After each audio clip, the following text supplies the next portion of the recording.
Maureen Jensen is the Executive Director and CAO of the Ontario Securities Commission and a recent speaker at a Strategic Capability Network event in Toronto.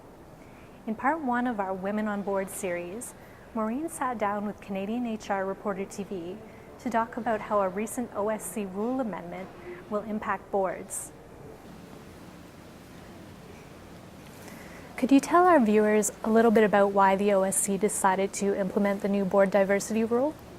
Our government, the Ontario government, asked the OSC to look at the issue of boards and how diverse they were in Ontario.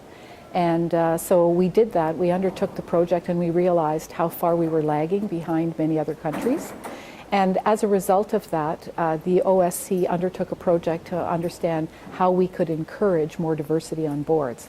And so we came out and published a paper last year, and we recommended that we implement a comply or explain regime to 58101, which is the rule that covers corporate governance.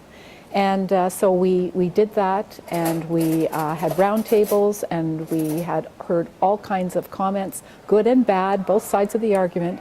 And we elected then to publish a rule that, along with many other jurisdictions across Canada, to implement this rule, a comply or explain regime, so that boards have to publish annually how many women are on boards and how many women in senior management, as well as their board renewal processes and how they consider implementing gender diversity in their companies.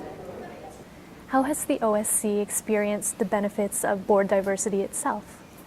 Well, we had a new chair that came in 5 years ago, and he was very focused on gender diversity at the boardroom table and within the company itself.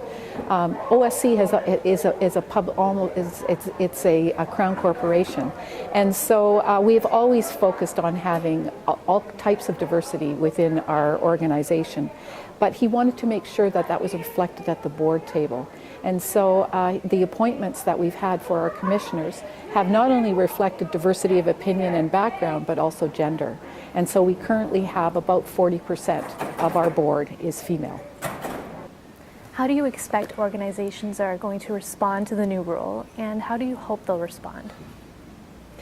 So we hope that they'll respond with substantive consideration of gender diversity, both at the executive table and at the board table. And I think this is going to be a journey that's going to be a different length of time for different companies. So I think what they will do is many companies will respond by saying, we don't have a diversity policy, but we'll think about it.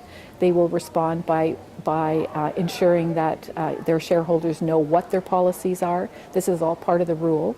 They will report on how many women they have at both the board table and executive management. And I do expect to see some boilerplate, but I think what we're seeing is a real move to try and effect change. There will be some token appointments, unfortunately.